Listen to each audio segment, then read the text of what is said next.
Welcome to another exciting day of 2025.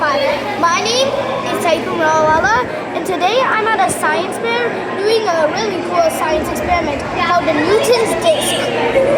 What is it, you're asking me? Well, a Newton's Disk is basically like a circular color disc which kind of sort of looks like this as a color wheel, and it's actually proof that white light is actually made out of 7 colors.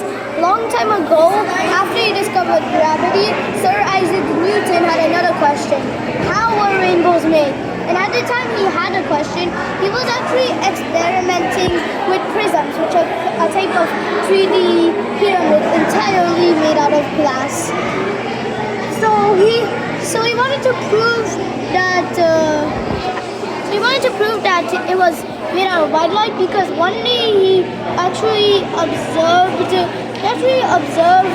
that white light was going through the prism, and then it came out of the prism in 7 different colors: red, orange, yellow, green, blue, indigo, and violet. And then, so Newton made a color wheel similar to this, had it rotated, and he put the prism on top of the color wheel.